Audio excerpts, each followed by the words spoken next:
Ladies and gentlemen, let's begin. For those of you who, I've got the mic with the feedback.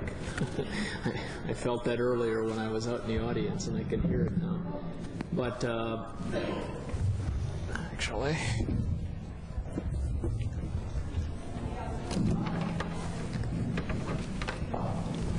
this one did not, if I remember, does it? Is it okay? What I'd like to do is to launch this, and I just told Tammi and Lydia a story. I was sitting in one of the other sessions upstairs, and Pat Corrigan's session, and somebody said, they gave a nice compliment, and they said, "This has been a wonderful day." And they said, "I'm exhausted," and boy, is it good to go home. And the person next to them said, "There's another session." And I think we've maybe pushed the bounds of endurance when we planned the schedule this year. But for purposes of just really addressing an important topic, this was essential to put in here. What we've been talking about all day was what do we do about really having impact and moving this forward. And in my viewpoint, in addition to research advances in clinical delivery systems and everything that we need, including how do we pay for it, when you start asking, how do you fund research? How do you actually get groups to pay attention and listen to you? How do you get a better understanding? How do you diminish stigma? It becomes important to have voices, and the advocacy groups have been crucial in pushing those agendas. And I think we're fortunate today to have a cluster of the real leaders in this, and I'm also fortunate to consider them friends. So I'm going to do nothing but moderate and turn it over to people and let them tell us what these organizations are about. But I'm going to begin with one thing. I mean, the little definition that I put down on the front end was the role of advocacy groups. What are we advocating for, and how can we do it together? And there's a reason for that. I have the subtle bias that I think we diminish our impact when we're fragmented. And when we fight on disciplinary levels and other kinds of things, we actually diminish the fight, the effectiveness of the fight. And so, in some ways, what I'd also like to see happen is for this to start on college students. I've lived in an era when I saw the power of college campus advocacy in the 70s, and I saw a variety of other things that happen. I want to see students get involved in this particular issue, and so that's why we stuck this on here. So what I'd like to do, very fast, is to, from the end down there, we're not in order, I guess. Shari Strauss is actually the co-founder of Mentality, and you saw that group earlier this afternoon. And then Rick Birkel is the executive director of the National Alliance for the Mentally Ill. Lydia Lewis is the president of the DBSA, and some of you may still know that. I've got to stop doing this now because we're trying to get branding, but it's the National Depression Manic Depressive Association, and this is really been a leader in our field. And then Tammi Landry is the co-founder and executive director of this chapter, the Ann Arbor chapter of the American Foundation for Suicide Prevention, or AFSP. And what I'd like to do now is to sort of, I don't know how we start this, and I didn't really go through an order as to who was going to be first. Do you want to start, Tammi? Sure. Let's do this. Sure. I'm Tammi Landry. It's nice to be here today. I just left my 6-month-old son for one of the first times to be here, so hopefully I make it through and I don't fall asleep. He was up at 4 a.m. this morning, so I'd like to tell you a little bit about AFSP, the American Foundation for Suicide Prevention, what we believe in, what our activities include. We are dedicated to supporting research projects that help further the understanding and treatment of depression and the prevention of suicide. We are dedicated to providing information and education about depression and suicide. We promote professional education for the recognition and treatment of depressed and suicidal individuals. We publicize the magnitude of the problems of depression and suicide and the need for research, prevention, and treatment. And we support programs for suicide survivor treatment, research, and education. You guys can use use that one down there. Go ahead. Lydia, you're I was next. going to start singing Strangers in the Night. Like at the Las Vegas act. This is Lydia. Hi, everybody. Thanks for hanging in there. I'm Lydia Lewis, and I'm president of the Depression and Bipolar Support Alliance. And what makes us so unique is that we are patient-directed and patient-run. At least 51% of our board must be diagnosed with depression or bipolar disorder, and more than half of our staff lives with depression or bipolar disorder.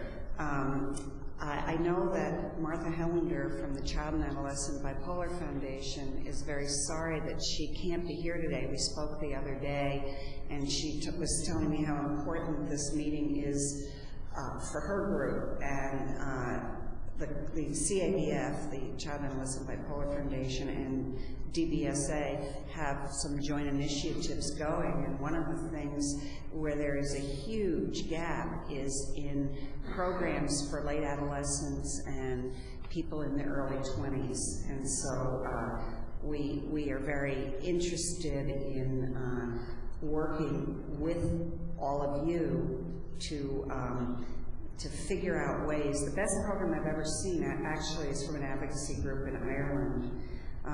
Our mission is very simple. It's just to improve the lives of people living with bipolar disorder. And we do that mainly through empowerment, through educating patients, so that we believe that knowledge to physicians is going to come, and I don't mean this in any derogatory term, but it's going to come from the bottom up. It's going to be the patient going in and putting things on the radar screen of the physician. And the way we can empower patients is by giving them knowledge. We also have over 1,000 support groups around the country, and they're all patient-led or family-led. One of our big goals is earlier diagnosis. It takes an average of 10 years for somebody from the onset of their symptoms of bipolar disorder until they're diagnosed, with a full 68% being misdiagnosed at least once. Obviously, we're big advocates for treatment adherence. I once said to my doctor, I've just been a terrible president of this organization because, I stopped taking my medication all the time. And he said, no, that's what makes you a really good advocate, because you do everything wrong like everybody else. And we're stepping up our grassroots advocacy because we know that to get anything done, it has to come in the local communities. We feel that support groups on campus, and we're very eager to work with any or all of you to start some support groups right here on campus. Our first support group went up in Stanford, and for some reason the second one was at the University of Toledo. In this day, everyone talks about managed care, insurance parity, and all that. Our support groups cost nothing, and so they're a wonderful way. We were talking earlier, I brought up the point about having no friends, and you can step into these groups and have a safe place. We really want people to know that mood disorders don't define who they are. We just cringe when someone says, I'm depressed, because you'd never say, I'm cancer. I'm not depressed, I have depression, and words are powerful. We've left a list. I heard the stuff just flew off the table. We left a list of all the groups that are near here, but what we'd really like is for you to think of having a group for people that have a drug or alcohol addiction and a mood disorder, depression, or bipolar disorder, or we've got a group now for people who have epilepsy and depression. So there are all sorts of different things, women-only groups, gay groups, all sorts of different things that could be done. I'm sorry if I'm going on too long, but never ask someone with bipolar disorder to be, it doesn't work. There are lots of... I'm learning. I didn't know about Toledo. It makes my competitive parts, you know. Yeah, that's good, that's why I said it.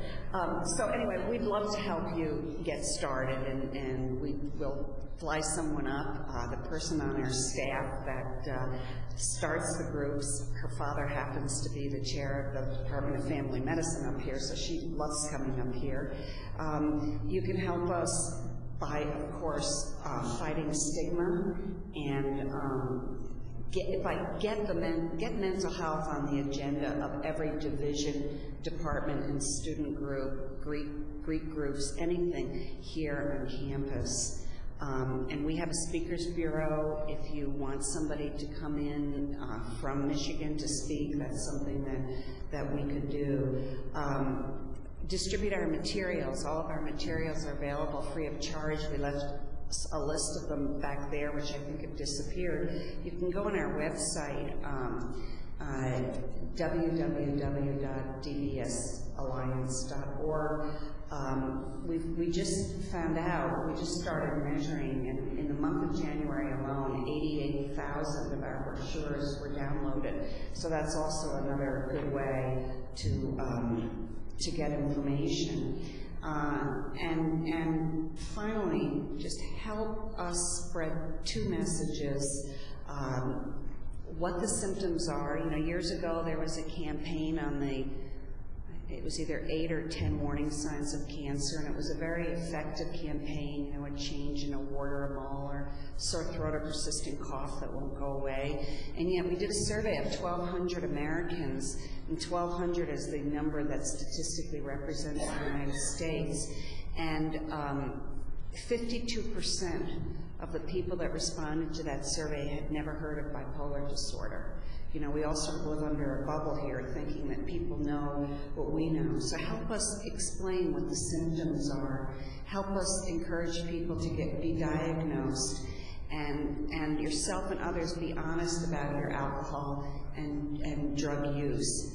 We have a self-screen for bipolar disorder on our website, which over 250,000 people have completed, so you might want to go on there and find out if indeed there's a good possibility you have bipolar disorder. And finally, remember that there's no shame in having our illnesses. And, you know, there are very, very few populations that it's permissible to openly discriminate against, that it's not yet politically incorrect. I was in the supermarket the other day, and those vending machines, they had one that sold hillbilly teeth. And I thought, you know, it was all these messed up teeth, and I thought, oh my God, if that was any other group. So it's permissible to make fun of hillbillies. Overweight people, it's permissible, and of course it's permissible to say unacceptable things about people with mental illness. So we need you to help spread the word that there is no shame in having these illnesses. Why don't you go with that one, because I don't know that the chord's long enough for this. Hello, I'm Birkel. I'm the Executive Director of NAMI, the National Alliance for the Mentally Ill. NAMI is the leading national grassroots organization representing about 250,000 members committed to advocating for the 10 million American adults and 5 million American children who live with mental illnesses, including depression, bipolar disorders, schizophrenia, and anxiety disorders.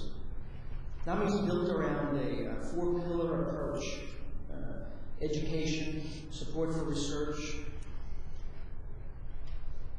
support for families and consumers, and advocacy, including legislative and legal approaches to advocacy. Since 1979, the core messages of NAMI have been that mental illnesses are biologically based, that treatment works if you can get it, and that barriers to treatment are discriminatory and illegal. Today, we're concerned about really creating in this country a social and political revolution to help us catch up with the scientific revolution in brain science that has occurred in the last 20 years. We resonate with people like the mentality group who talk about being angry about the status of mental founding members are known to be, and for good reason. We believe that the consequences of the failure to address mental health in this country have been catastrophic and still have not been recognized and dealt with by leaders or the public. The promises of decriminalization are now the reality of homelessness and criminalization in this country. So I think Armies sees itself as an advocacy organization that does provide support. I'll talk a little bit more later on about things we are doing on campus and with young people. Thank you. Shari? Hi, I'm Shari Strauss. I work with Mentality Inc., co-founder. And we saw Mentality of U of M earlier today, and our roots are in Mentality of the University of Michigan. Mentality started as a student group in 1996 here on campus. Mentality Inc. Sort of sprouted from that in 1998 when we decided to found a nonprofit organization. We had such a powerful and amazing connection with our community here, and such a wonderful response to students giving a voice to this issue and giving their own voice to their experiences, and other students on campus and then other people in the community resonating with those experiences and those voices, and really identifying with this human experience. We decided that that wasn't enough. It's not enough just to be here on this campus, but we want to hear voices of students. And you, with this issue, talked earlier today about age of onset being, at this time of one's life, being high school and college age. College is also when a lot of students develop who they are and a lot of their ideas about where they fit within society. And this is where we're learning about ourselves and where we're taking control over different aspects of our lives, including our healthcare.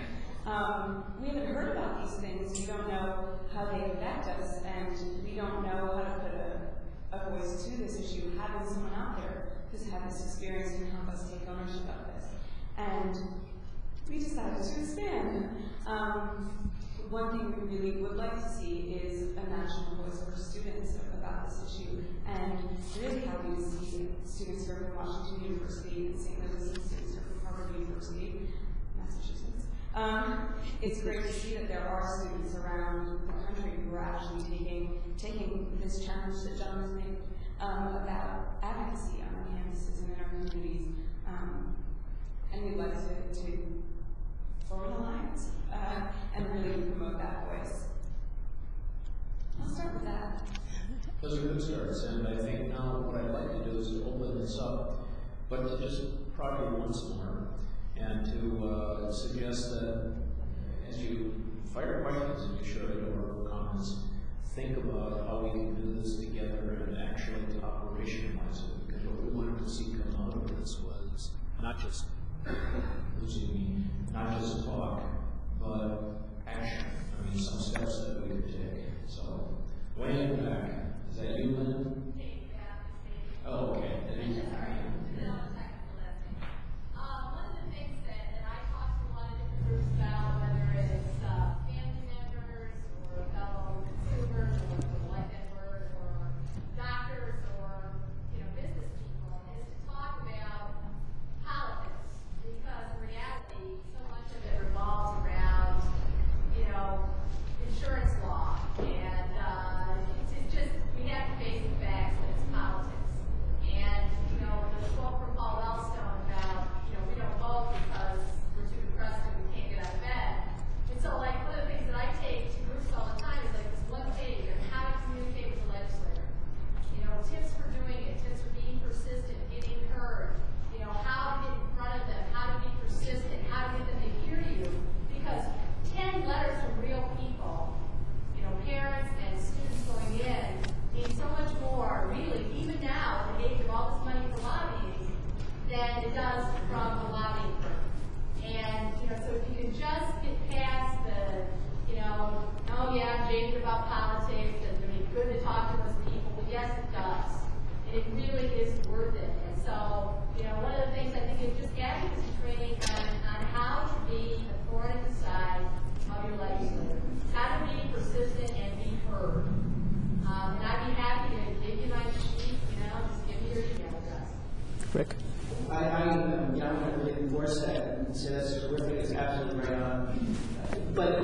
addition, I would urge students to be concerned about their own community as well, the local community, the services that are available to them in their university center, whether it's here, University of Michigan, or elsewhere. Because that's how real advocacy develops, as we all know. It's local, it's services about services available to you, your roommate, and other folks. Tammi has developed several on-campus affiliates with one at Arizona State University. Our next issue of the Advocate carries a story about that organization. And they do a lot of education, they do a lot of support, but they also do politics on campus. Politics and mental health and services on campus are critically important. It's almost inevitable that people who work in this field with mental illnesses are going to become advocates at some point, whether it's for themselves, a child, a spouse, or a parent. Because it is very difficult to get good services in this country anywhere. And so you have to learn all the tricks and all the strategies for advocacy. DVSA just put up on its website a service that you can go on and it will immediately tell you, if you put in your zip code, it will tell you who your state representatives are, senators and representatives, and it will tell you who your federal representatives are, and it gives you the option, it will tell you what the various stands are on issues that are important to people with depression and bipolar disorder, and it will give you the option of either sending them an email or sending them a fax, and a lot of people are not accepting letters anymore since this anthrax thing, and some of them are not accepting emails, so we underwrite the cost to send a fax to those people. So that would be something that would be very useful for people to go on and use. So I think that I have one thought and it's gone completely out of my head. I don't mean to put anybody on the spot here, but we do have Larry Lewis here from SPAN. Yes. I know that Larry carries around with him everywhere he goes advocacy letters. I'm not exactly sure how they work, and since this is a panel discussion, maybe you can stand up and explain it to us, Larry, because I think this is exactly what we're looking to do. Thank you. Sure. We've got advocacy letters here on the back of our table. Please take a few moments to go out and sign it. I think as advocates, SPAN affiliates across the United States have been very instrumental in suicide prevention. The Reno Conference, the former Surgeon General David Satcher, and others, and parity legislation we parallel right along the line. And as advocates of all organizations, whether it be started at the campus level locally, doing it at the state level, Lansing, going to the capital, and Washington, D.C., as we do every year, we deliver these advocates and politicians like he was saying, they will listen to us because of a collective voice that needs to be heard. But you're right, locally we need to start on local campuses where we can build advocacy and dispel the myth that we know suicide prevention. 90% of suicides are mental illness.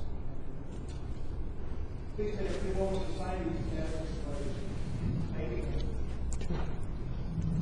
I was just thinking about on-campus advocacy. There are students who can advocate, of course, but there are also allies that students need in advocating. Professors and faculty and staff need to be supportive of students and can learn themselves how they can get better advocates. But there are places on campuses that do advocate for students with mental illness. The Services for Students with Disabilities Office is there to help advocate for students, and the Americans with Disabilities Act is there to help them advocate for students. So there are things that we can advocate on our own campus that have already been implemented, nationally, but also when writing to senators or congresspeople, maybe we can also write to our regents and other people, higher up in the university to make the policies and make them sort of really take a look at these issues of mental health on campus because they're the people who the policies, at least here, from my understanding, the policies are really being made by. Questions? Go ahead. Right there. Yes. I work for the Mental Health Association in Wisconsin,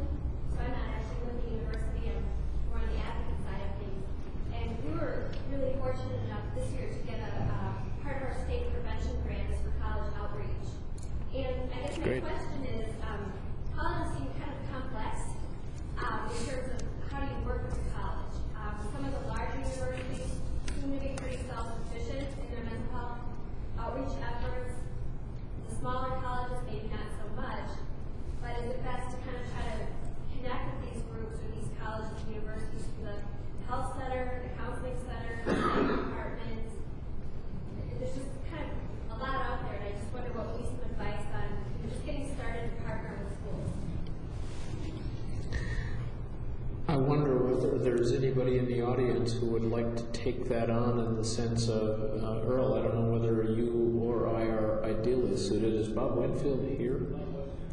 Can I just go ahead, Rick. Just a comment, because I had the experience when you had the panel here at Lex Campus. The experience is thinking to myself, really a microcosm of the same problems we have of disconnects in the local community, at the state level, in the federal government. We have a fractured mental health system, and I think the person from MHA from the Wisconsin. I mean, that's exactly the problem, right? We all have. Where do you begin? I'd love to hear from the campuses. My guess is that you get 3 different answers from these 3 administrators, because each of them, as they said earlier, work in somewhat of a silo. There is a self-sufficiency. We don't have integrated services at the campus level, but that's no different than mental health services being poorly integrated in the community. It's the same problem. So. By the way, it is, I think, a vital problem. I mean, what you're both identifying is you're gently calling it complexity. I think Rick is sneaking in and he's saying they're fragmented. That's actually a word that the President's New Freedom Commission for Mental Health has had as a priority. How do we deal with fragmentation? How do we deal with stigma? How do we deal with parity, funding, access, those kinds of things? I'm going to give you they're real, they're very real. I'm going to give you a personal bias now. I actually think we probably know answers to those how do we deal questions. It's really action that's needed now, and what we've got to do is be pushing these things. I mean, we can talk endlessly about what are the barriers, and I think right now what we all ought to be doing collectively, whether it's on campuses, whether it's in high schools, whether it's in society, no matter where it is develop strategies and really get some, if you will, proactive steps, because that's the only thing that will change it. Somebody had a hand up over here. I think it's answer one little piece. There's been a committee at the university also that has been studying the question of fragmentation, particularly in municipalities that are extremely key health issues for the last year. They're about to actually issue a committee report, which will be sent to the Vice President of Student Affairs to try to figure out how to eliminate 25 portals into the system and at least identify 3 or 4 portals that all students can walk through. So my understanding is this report will be issued within the next month. So if you want, then I can talk to you after with anyone to get email addresses and tell you at least one design, one model that is going to try to offer to try to deal with some pieces of fragmentation. Go ahead. I'm not associated with any of the universities, but we have a son who is Asperger's syndrome, which is high functioning autistic, and also has depression. And from an early age in high school, we kind of taught him to advocate for himself as best as he could, and got lots of complaints from teachers. In fact, he's in our face, he's in our face, and no, he's not in your face, he's actually in our class. I'd like your view as to what do you think at how early do you start teaching your children? Because I think that once our kids leave our home, they have to learn how to advocate for themselves if they have special needs, because we're not there to do it for them. And they can't always trust a counselor or an RA or anyone. And I'd like your views as to how early in their academic life do we start forcing them to do this, encouraging them, I guess, is a better word. Well, we probably all want to take a shot at that. It's terrific to hear that your son has become a self-advocate. Because Not always very successful, I will. And that's to be, if he wins 51% of the time, he's doing well. But my own opinion would be that I think it's a critical part of, in a society where mental health and health care is so fractured and so inaccessible, particularly for people who are poor and have fewer resources. I think learning the ropes of being a strong advocate, knowing how to get things done, whether it's being in the face of a teacher or the managed care company, or the university provost, or whatever it's going to be, is a critical part of being an effective citizen in this country. And I don't know that we'll ever solve the fragmentation problem. My understanding is that even in a single payer system in other countries, we still have tremendous problems of access to health care. I think it's only going to get worse. So I think for the next generation, it's important that they start now recognizing that access to health care in this country is a huge problem, and they will increasingly have difficulty accessing it without the proper skills and training. So my view would be the sooner the better. I'm really sorry that Martha can't be here because she is especially passionate on this issue. And of course, we would say that someone should begin advocating for themselves as early as they can. We might have a little different approach than NAMI for a lot of different reasons, because we try to do everything without any anger. I know that people can get very angry, and I think that both ways are very effective. I think that the advocacy of the HIV/AIDS groups were very successful, have been very successful because of their anger. We would say that especially because children have, are so powerless in an adult world, that it might behoove a child to learn to not be in a teacher's face, but rather to try to do this through an educational way. And Martha and I were at a conference together, and we were like the patient advocates, and it was all these doctors, and they kept throwing around the word truant. And finally she stood up and she said, our kids aren't truant, they want to go to school. It's that you don't give them a quiet place, that they can't sit still, that they can't take the taunts of their classmates. So I just think as early as possible, and of course he's not going to always be successful. None of us are always successful at anything that we do. But I would say that if it's done in the right way, and it can be extremely frustrating, but it's a slow process, and so many people have some sort of thing that makes them a little different from other people that they have to advocate for, and I really wish him all the best of luck, because it's not something that you can do for him. Besides, as we've learned, our voices are much stronger than the voices of people who live with us. Question in the corner? No, that's you. I teach at community college, and one of the things that I want to do as somebody who has a number of diagnoses is to put together a structure that crosses institutional lines. That is, it's faculty, staff, and students together. And I guess when Shari was talking about allies, I sort of wondered how many of the allies are people who have the same condition. And if so, are they part of the group too? And do any of you have any experience about with cross-institutional things? I think, John, this morning you said that there's no, it's a great level. It's people who are depressed relate to other people who are depressed regardless of their status.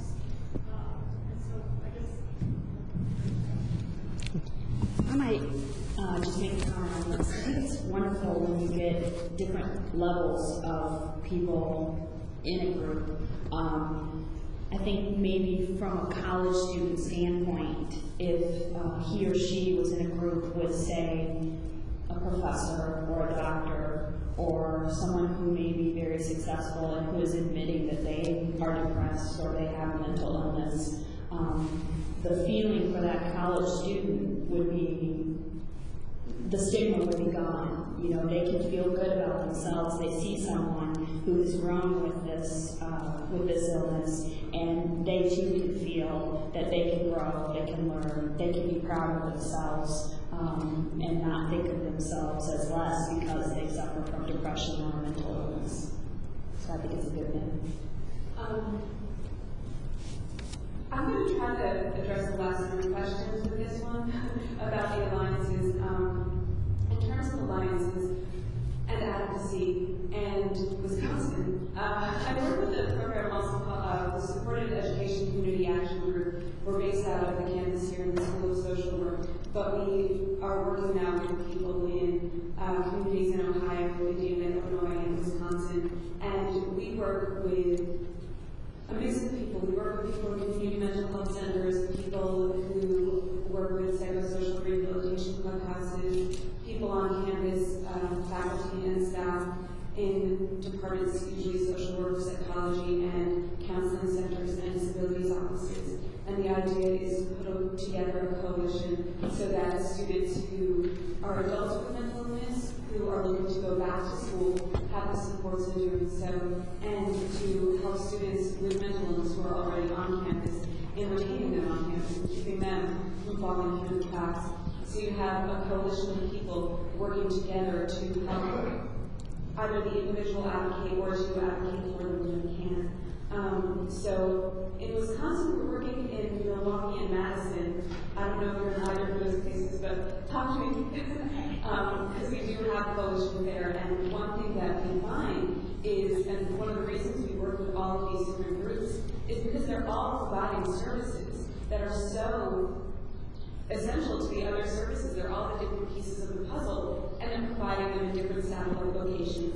And they don't always think about, oh, well, I can provide this counseling piece, and they can provide this advocacy piece, and this one over here can provide transportation. Whatever the different barriers are to the education or to being on school, and whatever the places we need to advocate together. And then they come together, and the student has so many different places for support. In terms of when to start advocating, I think that it's really, I think that you can start advocating at any time, knowing that someone's supporting you or someone's behind your voice for yourself, be it a parent or a friend or an office on campus, makes you feel a little bit more secure in advocating for yourself because you have something to fall back on. And I think that kind of addresses some of the alliances, because we do have people. Oh, and on all of these alliances, we also make sure that there are students and people who have mental illness themselves in these groups to work together. Go ahead. I'd like to address the issue of cross-institutional groups. Just with this perspective, 25 years ago, NAMI began as an organization primarily of family members. And today, the largest growth in our membership is among direct consumers. And what we find is that those groups, and also providers in some cases, what we find is that those groups can work well together on some issues, but in other cases prefer to break out into groups that they are more comfortable with. And I think our view is, people ought to meet in support groups with people that they feel supported by.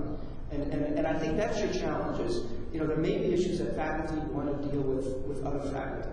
And there may be issues that students really want to have, want to keep among themselves. And you're going to have to be responsive to that. Whereas broader advocacy issues clearly cut across, or educational strategies cut across all those groups.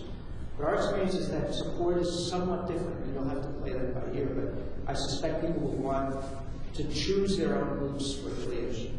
I think one of the things I wanted to just start off with is say we all have a safe space Yes. to vent, to somehow say the things that we can't say to people.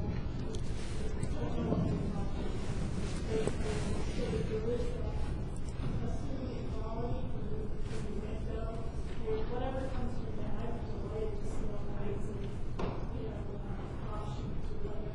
I think that's the way to do it. Just to give a brief commentary in the sense of how we do this as a way of life, almost, rather than almost perceiving it as, we got to put this effort together, or it's a mail writing campaign, or it's always a personal, the public service ads, the PSAs on television, or something like that. There's an everyday quality to advocacy, and when you hear something, it should be responded to then and there. There are 300, well, there were 300 this morning, but there are 300 voices here, and you can go back and you can do these things in a different way. That's actually where you get the momentum, I think, in a here and now. And I think at some point it would be nice if everybody just sort of had a collection of a few facts, and when you hear something wrong, it takes some courage to do it, to say, that's actually not right, that doesn't fit with the data, or frankly, that's an insulting statement. Think about what you just said, or something like that, because there still are pejorative commentaries that are out there, and we ought to be doing it in a here and now. And somebody said earlier, I had a discussion this morning, and they said, the real problem is faculty. They don't want to really be involved in this. They don't want to see differences. And I said, I think I disagree. They're too busy, they don't know enough, they do a lot of other things. And then there was an example, and I said, I think there probably are some who don't want to know, but collectively, most people would like to probably address these things. And what we have to do is be more active about it. And just to make a little commentary, one of the things, I was upstairs and Pat Corrigan said, she was talking about strategies to overcome stigma. And does it work to educate? Yeah, it helps, but it's pretty slow. Does it work to have contact? Probably the most effective. Does it work to confront? Evidence is actually lacking, in the sense. So now we're back to what is confrontation or in your face. Is it just an exchange? Is it sharing in a personal way? And I suspect that's probably in the here and now, contact, etc., the most effective way for us to do all of this. And that's endless. So all of you need to kind of enroll in this, not when you go to a meeting once a week, but as a way of life. Tom? In the workshops today, some of the practical questions have to do with the tension between students and college mental health services and involving parents. Children with mental illness, we really think it's not involving the families. Adults with mental illness, the evidence would say we should involve them. College students on this spectrum, this sort of in between, how would you suggest from your roles and representations to family involvement?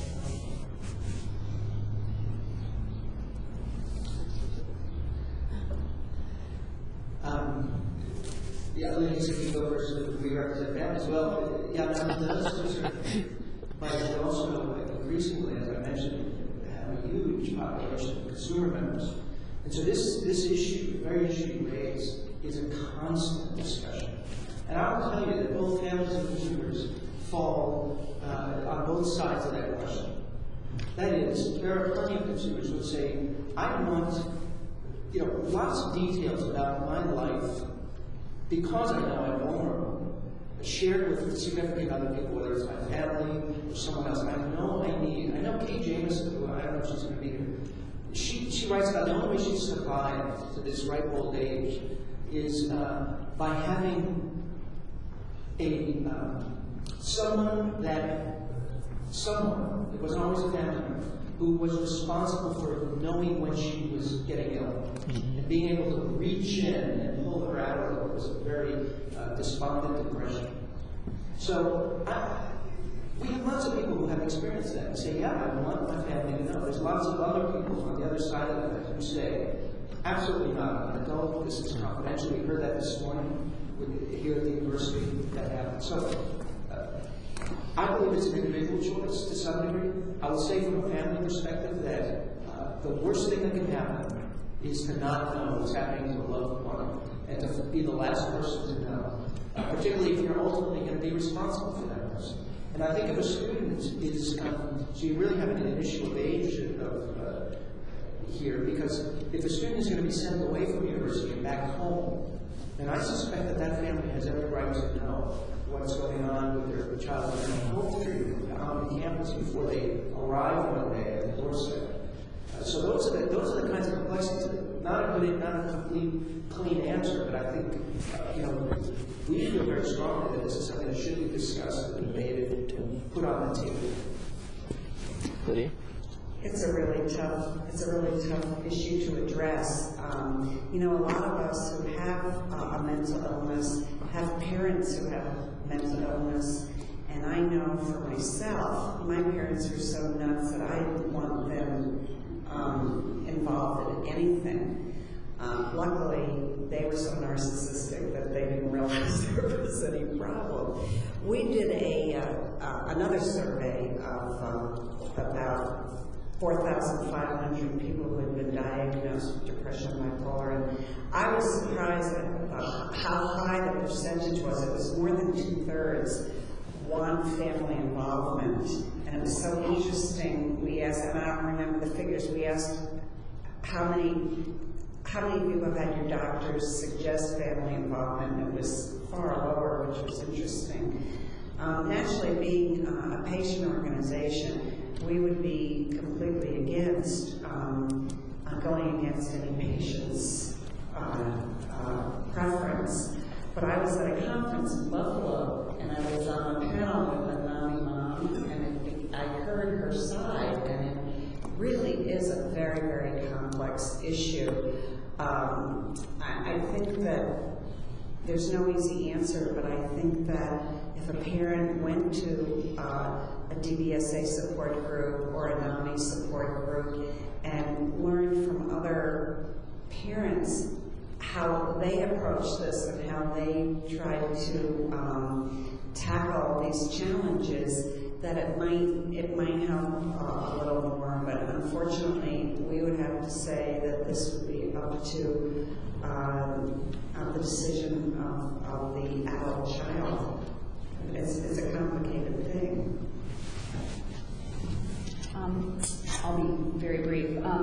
It's hard for me not to look at this from a survivor of suicide standpoint. My father committed suicide 2 years ago, this month actually, and I think, although he wasn't a college student and I wasn't his parent, had it been reversed and I was in school and my father was at home and I was having the feelings that he was feeling, he would want to know. I can play the devil's advocate here because I have opinions both ways, but when you lose someone because they suffered from untreated depression, I think that if you're a parent, if you're a brother, if you're a sister, and you have a child or a sibling who is at school and things are going on and they're telling people, I'm thinking about ending my life, or I'm very depressed, I have depression, I think that those family members would want to know. How about before, he's going to do something else, so how about joining me in thanking the panelists? I